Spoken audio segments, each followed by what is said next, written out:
You're listening to the Hour of the Time. I'm William Cooper. Folks, tonight's program comes to you from a report by Nick Guarino from information collected by CAGI members, from my research, and from the research of many other people. Bill Clinton is the greatest criminal ever to occupy the White House. Nixon's crimes were those of a truant schoolboy compared to what Clinton has pulled off. Right now, Bill Clinton is being investigated for possible criminal bank fraud, for possible election fraud, and for obstruction of justice, for events surrounding the possible murder of his own Deputy White House counsel, Vincent Foster. Clinton has also been served with a subpoena requesting his documents in a criminal matter other than Whitewater connections. A special grand jury has now been convened in Little Rock, Arkansas for a criminal indictment of Bill Clinton and a number of his cronies for Whitewater, the looting of Madison Guarantee Savings and Loan, and illegal small business administrative loans. Federal Judge Stephen Reasoner said that a compelling case for the need for a special grand jury was presented to him, and this is the first time in American history any president has ever faced a grand jury. The research of Nick Guarino and many others and personal knowledge indicate that these investigations have only begun to scratch the surface of the corruption and larceny that has characterized Clinton's political career. Based on the thousands of pages of documents that I've studied and the witnesses I've spoken to, I believe Bill Clinton is guilty of extortion and racketeering. It's common knowledge among businessmen in Arkansas that politics in their state is based upon a system of shakedowns. Some examples. Dan Lassiter was a big Clinton campaign contributor. He got the lucrative bond contracts despite the horrendous reputation of his firm and despite his known connections to drug dealers. James McDougal diverted funds from his S&L to pay off Clinton's debts and finance his political ambitions. In turn, he was protected from the regulators. Seth Ward was a director of the S&L that gave huge loans to Clinton and his cronies. He was awarded a $2.7 million bond issue for his Park on Meter Incorporated. Bank fraud. Using Whitewater and other real estate schemes, Clinton and his cronies looted millions from at least one savings and loan in the Small Business Administration. Clinton also used his political power as governor of Arkansas to prevent state regulators from closing the S&L until 4 years after it had essentially become insolvent. Another S&L in almost identical shape was slammed out immediately. The result was the heaviest percentage loss of any savings and loan in the United States. Campaign fraud. Documents that Nick Guarino and others have seen indicate that Clinton has lied about his campaign donations, lied about diversions of funds of his campaign accounts from SBA loans taken out by his cronies and never repaid. Suppressed criminal referrals that were waiting for him at the United States Attorney's Office in Little Rock while he ran for president, and used funds that were looted from an S&L and the SBA to finance his campaign. Tampering with federal witnesses. James McDougal has said publicly that he could sink the Clintons' Whitewater claims, quote, quicker than they could lie about it if I could get in a position so I wouldn't have my head beaten off, unquote. Many witnesses appear to have been paid off in the form of cushy jobs with high salaries or lucrative government deals. One, Vince Foster, has turned up mysteriously dead. Others have turned up dead. In fact, over 28 people closely connected to William Clinton are now dead, ladies and gentlemen. Many have been beaten, threatened, arrested, thrown in jail on trumped-up charges. Destroying documents requested in a criminal investigation. There have been over 80 subpoenas for documents surrounding Whitewater and Clinton. Many documents from Whitewater are missing entirely. Bill and Hillary's partners, the McDougals, claim they hand-delivered all the paperwork to the Clintons. Bill and Hillary, or Billary, say they never received it. Checks are gone, disappeared. Deeds are gone, disappeared. Loan payments, their sources and their recipients have been obscured. And it has just come out that Whitewater documents have been shredded at the Rose Law Firm where Hillary worked. At least 9 criminal prosecutions recommended by the RTC were once turned down because the missing documents made the case too difficult to prove. Obstructing justice, Clinton refused to cooperate with banking officials in their investigation of Whitewater and the savings and loan that financed it, Madison Guarantee. Then he negotiated a special subpoena for himself with his hand-picked Attorney General, Janet Reno, the mastermind of the massacre at Waco, that put the documents in the protective custody of the Justice Department, where no other regulatory agency, let alone the public, is permitted to see them. This is an outrage. Bribing public officials. Evidence shows that officials who cooperated with Clinton in allowing his schemes to continue were repeatedly rewarded with appointments and other special favors. He also used his political power to keep people who had damaging information quiet, to shut them up. Even the police were paid off to provide him with special services and to keep their mouths shut about what those special services were. Accessory to murder. Nick Guarino, myself, William Cooper, and many others are convinced that Deputy White House Counsel Vince Foster was murdered because he knew too much about Whitewater and the other bank and real estate scams. On top of this, it appears that he was having an affair with Hillary Clinton. While his death has been covered up as a suicide, the physical evidence at the crime scene directly contradicts that conclusion. The Clintons and their associates have interfered with the police investigation of Foster's death and have tampered with the evidence. And Hillary has all along been a key player. Hillary was not, ladies and gentlemen, at home baking chocolate chip cookies while Bill committed all the crimes. She was an essential co-conspirator. Through her law firm, under the shield of attorney-client privilege, she committed extraordinary breaches of ethics to protect Clinton and his cronies from the bank regulators. She was intimately involved in Whitewater, deeply involved in Whitewater. She concocted a fraudulent scheme to keep Madison Guarantee open while Clinton and his cronies continued to loot millions from the deposits. And while on hire by the government, she conducted secret out-of-court settlements that protected the Clinton cronies and cost the American taxpayers hundreds of millions, possibly billions of dollars. Clinton already is the first president in American history to have a criminal referral, the last step before an indictment mentioning him personally. Representative James Leach confirmed that this criminal referral was issued. He also confirmed that it has never been made public by the government. The entire investigation is being stonewalled by Clinton and his appointees in the Justice Department, and specifically the mastermind of the massacre at Waco, Texas, Janet Reno. Clinton has surrounded himself by loyal co-conspirators who are willing to do anything to protect him. Anything. And where have we heard that before? Oh, I'm only following orders. Nearly every key position in Washington is now staffed by Clinton appointees.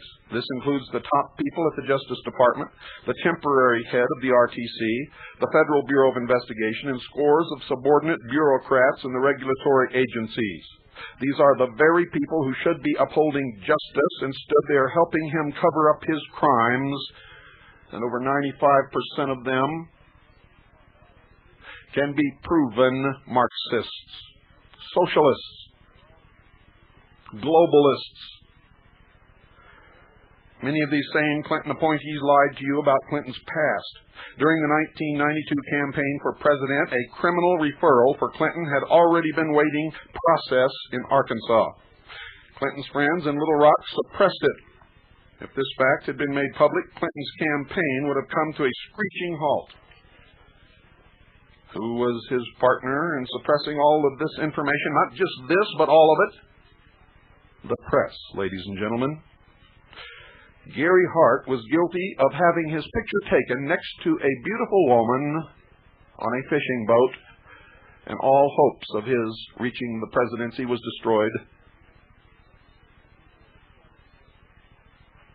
as the press published that photograph and made accusations from coast to coast. But Clinton was able to suppress everything, both from the public and the Republican Party, and the press helped him do it because the press mainly is Marxist also. And it's obvious that this was the key to the Clinton election. Of course, with a little help of Pat Buchanan, H. Ross Perot, and the fact that George Bush didn't even run after the Bilderberg Group in 1991 determined that William Clinton would be the next president of the United States. Now Clinton's spin doctors are trying to hide the facts about Whitewater from you. They are lying to you about the bankrupt savings and loan that Clinton and his cronies looted mercilessly to line their own pockets and further their political aims. They are lying to you about the Small Business Administration, which was defrauded for millions by Clinton and his cronies. As governor of Arkansas, Clinton created a tightly spun web of corruption. It is so complex, your mind will boggle at the connections. And over the next 2 nights, I will explain to you how it worked. Clinton regularly flew in the private plane of an influence peddler under investigation for drug dealing. He was later convicted for distributing cocaine. He gave the same man approval to sell hundreds of millions of dollars of Arkansas state bonds, even after he was under investigation for dealing drugs, and later, when he was in prison, dealt with corrupt judges, paid off regulators, used political influence to keep an insolvent savings and loan open, forced at least one state agency to lease offices owned by a Clinton friend at a higher than market rate, and funneled state and crony legal business through Hillary, protecting his crimes with attorney-client privilege. The power and money he was able to acquire just from looting a poor state like Arkansas will send you reeling. Now he and his cronies, which even the press calls the Arkansas Mafia, have taken over the government of the United States of America. Clinton has become the most powerful public figure on earth. This man, this criminal, must be stopped. That's why we're doing this series of programs. That's why Nick Guarino wrote his report. That's why many other people are digging into Whitewater, into Mena, Arkansas, into the deaths of over 28 people closely associated with William Clinton, into the death of Vincent Foster, into the collapse of the savings and loan. Most newspapers and television news teams have not even touched this story. They merely skirt around it. When it was revealed that the Whitewater case was going before a grand jury, most newspapers buried the story, if they covered it at all. Their liberal bias stops them from even beginning to look for the truth. Socialists have never been able to handle the truth, nor have they ever been mixed up in the truth.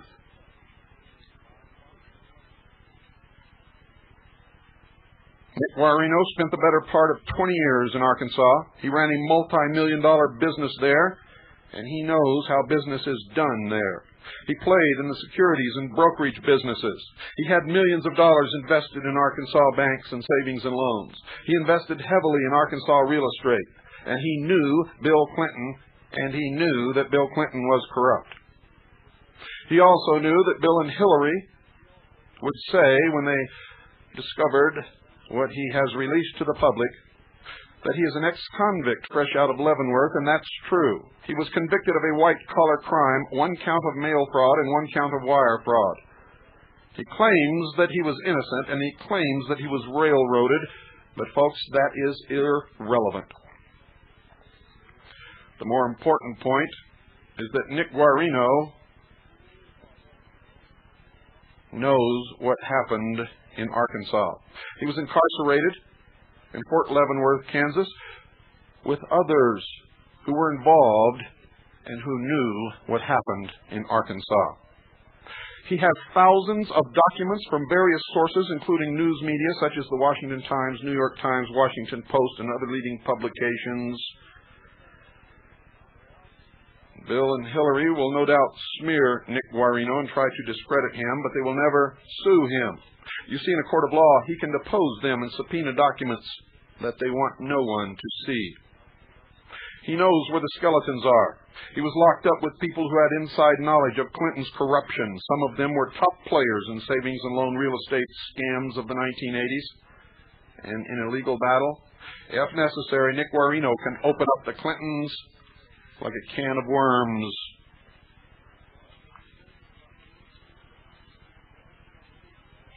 I would love for him to do that, and I'm sure that it will probably come to that. You see, this was the greatest country in the world. Crooks like Clinton are selling us down the river. It makes us all sick, and Clinton has got to be stopped. Clinton and his cronies have made their denials. They've hidden their documents. They've silenced their witnesses, but it's not enough. Tonight, tomorrow night, and Friday night, I intend to bust the cover up wide open and expose the crimes Clinton has committed. The one thing they can't fight is the truth. Truth is the mightiest power in the universe, and it will destroy Bill Clinton.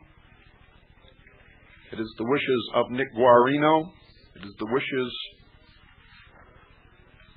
of the American people who care deeply about this country. Whitewater is part of a scheme to hustle millions from banks and savings and loans. And from CAGI investigations, it goes directly to the Central Intelligence Agency, the Office of Naval Intelligence, and G2 Army Intelligence. The first thing that Nick Guarino wants you to understand about Whitewater is that the land was not the main scam. The real crime is the looting of banks, savings and loans, the Small Business Administration, and the Arkansas Development Finance Authority for millions of dollars by Bill Clinton and his cronies. Whitewater was just one of the vehicles they used to make this happen.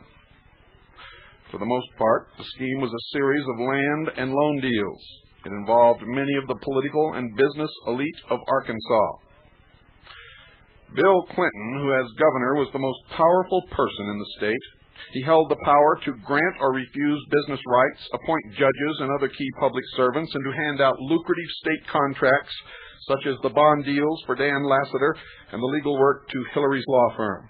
He also controlled the purse strings of business in Arkansas through the Arkansas Development Finance Authority. Clinton received huge backdoor campaign contributions in return for political protection and other favors. James McDougal, former Clinton economic aide and the Clintons' partner in Whitewater. McDougal also was the co-owner of several other shady real estate ventures, and we'll tell you about that later. He was also the owner of the Kingston Bank and Madison Guarantee Savings and Loan. Clinton, McDougal, and other cronies looted Madison for millions. Steve Smith, another former aide and longtime Clinton friend. In 1978, Clinton, McDougal, and Smith decided real estate was Clinton's best bet for raising money because the governor would be less likely to have a conflict. Smith became president of the first bank Clinton tried to loot and was involved in several real estate schemes with Clinton cronies. He was recently subpoenaed in connection with Whitewater and Madison Guarantee. Jim Guy Tucker, Clinton's lieutenant governor and the current governor of Arkansas. Clinton handpicked Tucker to succeed him. Tucker not only received a $1 million fraudulent loan from the SDA, but was also intimately involved in several of the real estate schemes. He was a partner in the Kingston Bank, which the FDIC slapped for giving out too many big loans to Clinton and his friends. Tucker is currently under investigation by the FBI and RTC. His records were recently subpoenaed. David Hale, a former Little Rock municipal judge appointed by Clinton. He made millions of dollars of fraudulent loans to Clinton's cronies through the Small Business Administration. At least one of the loans directly benefited Clinton. Hale says that Clinton pressured him to make the loans. Clinton says he can't recall this conversation. Hale is now under criminal indictment for defrauding the Small Business Administration. Seth Ward, the father-in-law of Hillary's law partner, Webster Hubbell. Ward participated in some of the real estate ventures that went bust, approved a number of bad loans at Madison Guarantee as a director of the savings and loan, and defaulted on a $600,000 loan to the savings and loan himself. The federal government cited Ward's default as one of the worst abuses at Madison, but Hillary Clinton and her law firm, while representing the government, got the loan forgiven. David Lassiter, a millionaire businessman, gambler, and bond dealer. Lassiter's firm was a major source of brokered deposits to Madison, which was the major source of its explosive deposit growth. He donated huge amounts of money to Clinton's campaigns, paid off a drug debt for Clinton's brother Roger, took Bill on frequent trips in his private jet, and paid handsome legal bills to Hillary's firm. Clinton awarded Lassiter the lucrative license to sell Arkansas state bonds, even though he had been informed of Lassiter's corruption. Clinton continued to pass lucrative bond deals to Lassiter after the bond dealer was under investigation for distributing cocaine to friends and business associates. Later, in two separate cases, the regulators sought $3.3 million and then $4.6 million in damages from Lassiter. In both cases, ladies and gentlemen, Hillary got him off the hook for only $200,000 in the first suit and $250,000 in the second. The only problem? Hillary's firm didn't represent Lassiter. They represented the Federal Deposit Insurance Corporation. Did you hear that? Hillary's firm didn't represent Lassiter. They represented the Federal Deposit Insurance Corporation. And finally, Hillary Clinton herself. After Bill became governor, her earnings as an attorney skyrocketed from $30,000 a year to $400,000. She repeatedly represented both state and federal regulators against her own friends and clients. These were severe conflicts of interest that should have immediately disqualified Hillary, but she never disclosed them. Don't go away. I'll be right back. During the Clinton years, it was casino time in the Arkansas financial institutions. Anything went. The worst abuses took place at the savings and loans because they were more unregulated than banks, and not just in Arkansas. It was part of a well-planned destruction of the economy of the United States of America. First, hitting the unregulated savings and loans, and next is the unregulated banks. This drew unscrupulous business people looking for quick money. It also made savings and loans the favorite raiding place for politicians. The politicians granted the state charters. They appointed the few regulators who did oversee the S&Ls, and it's no accident so many politicians have turned to savings and loans for financing. The mess they created may end up costing us over $1 trillion. Whitewater was the first venture of this type by Bill Clinton. It is an early blueprint of a series of real estate ventures developed by Clinton cronies.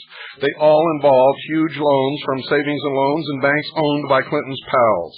On paper, all of them supposedly lost money. You'll soon see that the only people who lost money were the taxpayers. If you're a taxpayer. Clinton and the insiders took out fortunes. The way deals like this work, folks, is simple. First, you locate a piece of property. Let's say it's 100 acres worth $75,000. You then get one of your real estate friends to value it at $150,000. You borrow 80% of that from the savings and loan, where another of your friends is a director. Already, you've raised $120,000, which is 80% of $150,000 from a property worth only $75,000.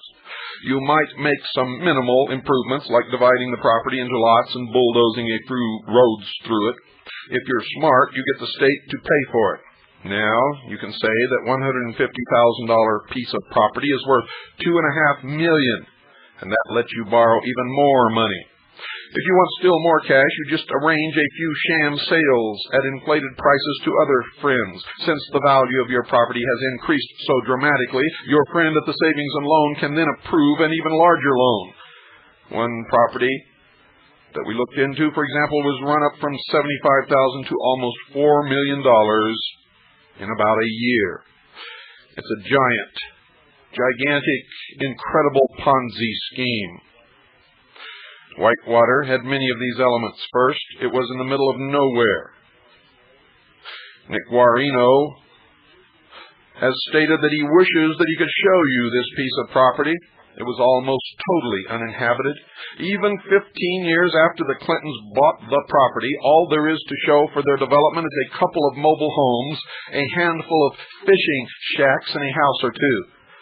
Indeed, the biggest amount of money spent improving the Whitewater property was a $150,000 road that stretched 2 miles through the forest. And guess what, dear sheeple?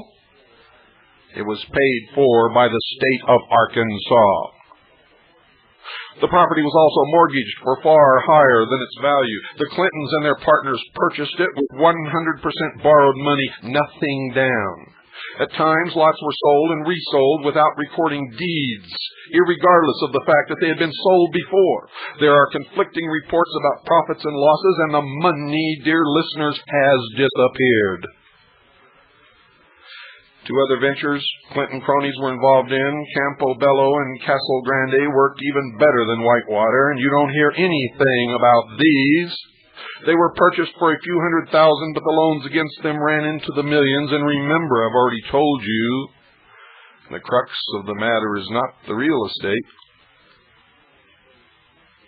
You ain't heard nothing yet. These, Campobello and Castle Grande, were purchased for a few $100,000, but the loans against them ran into the tens of millions. And Bill and Hillary Clinton have stated, quote, "We don't know anything about Whitewater," unquote.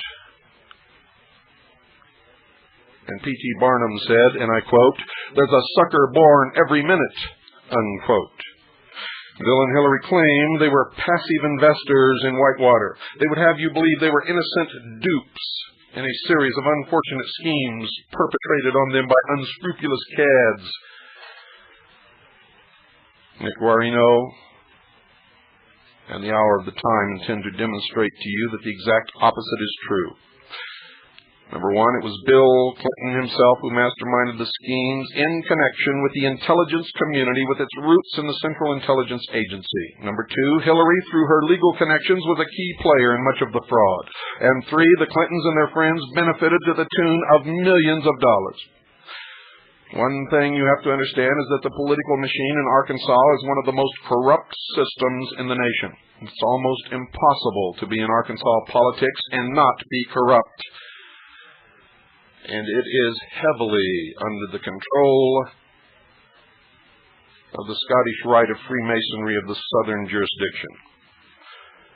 Now, let me give you 2 examples of what we're talking about here. One Arkansas governor insured every concrete and steel bridge in the state for fire. Fire, mind you. Every concrete and steel bridge in the state for fire. Now, who, dear listeners, do you think owned the insurance company?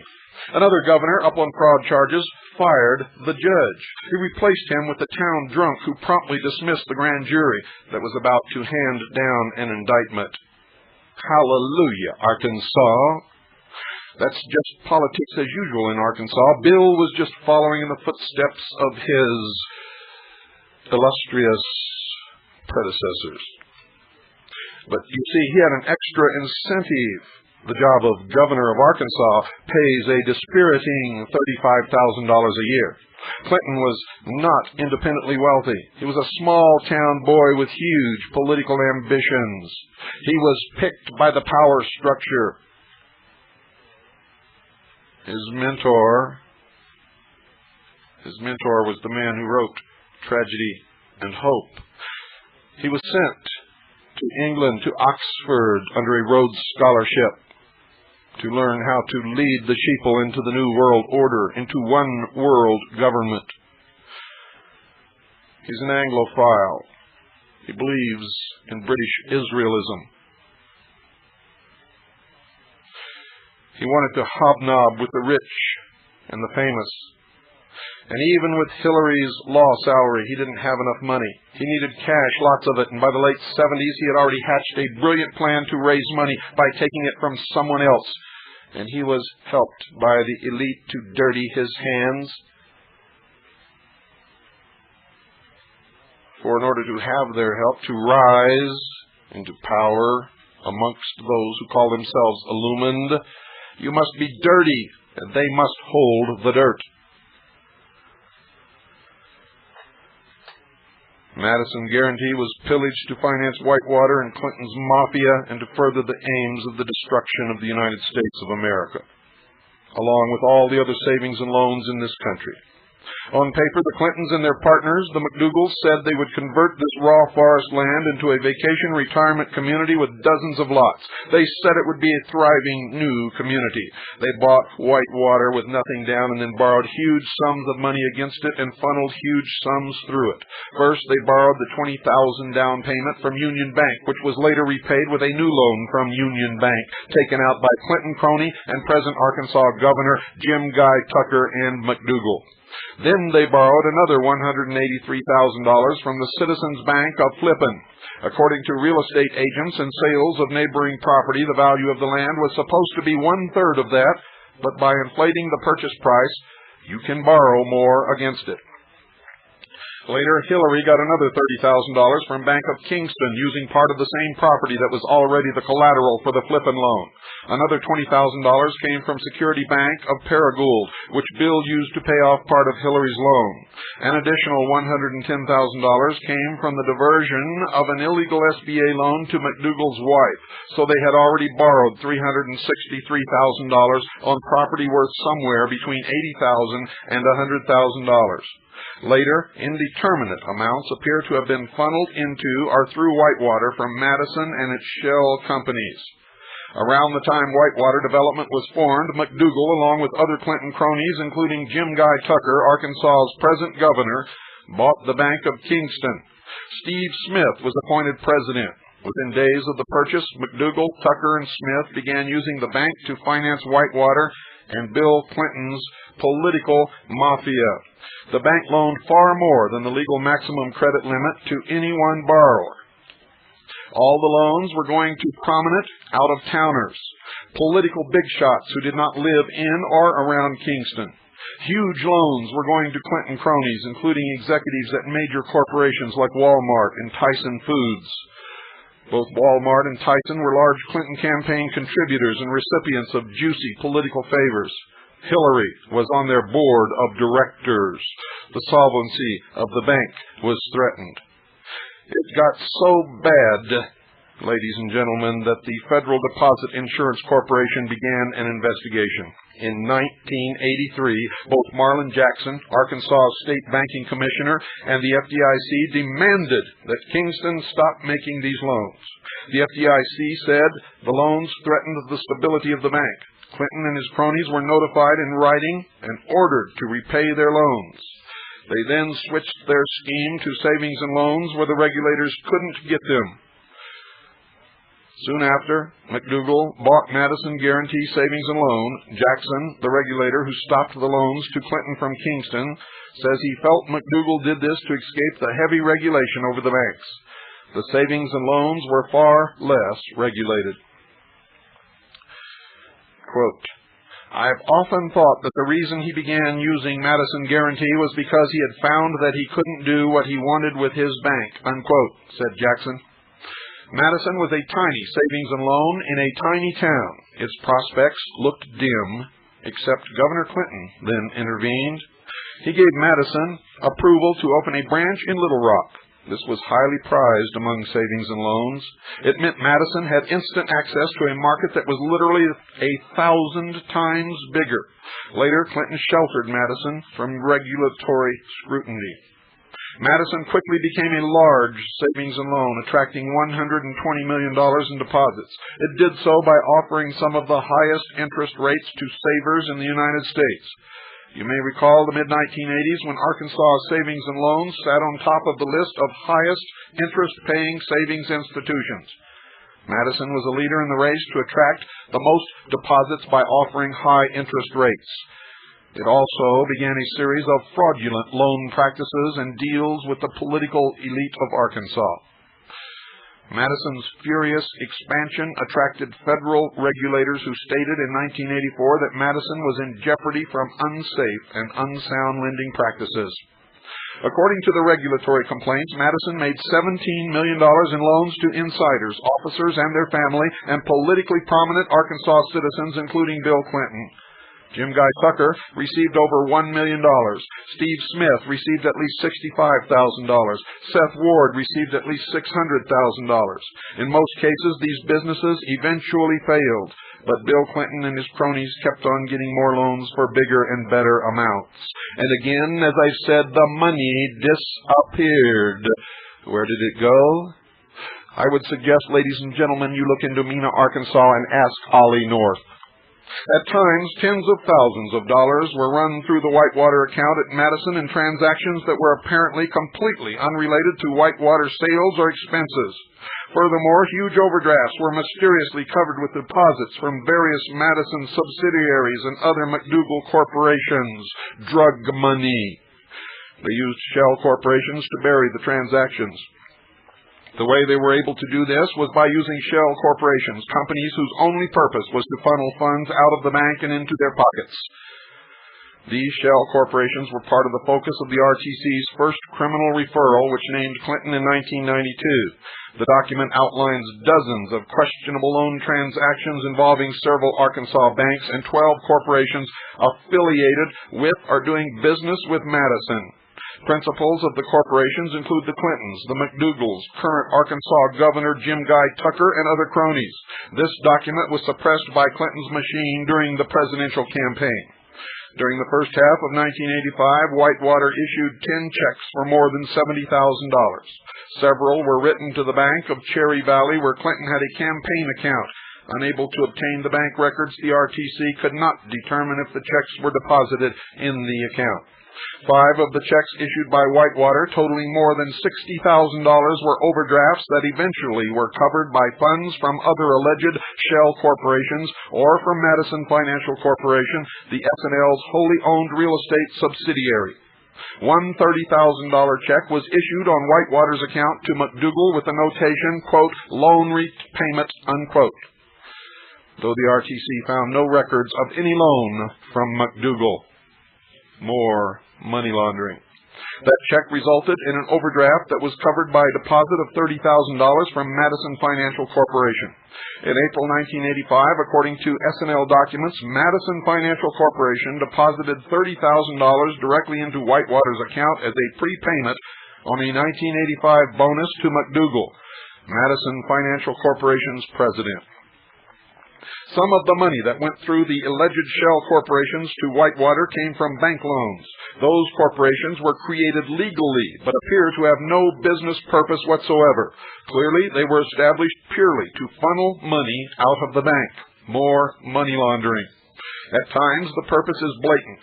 Among the shell companies cited in the first referral were ventures named Tucker, Smith, McDougal. Smith, Tucker, McDougal, and a third named Smith McDougal. Could anything, dear listeners, be a more obvious sham than that?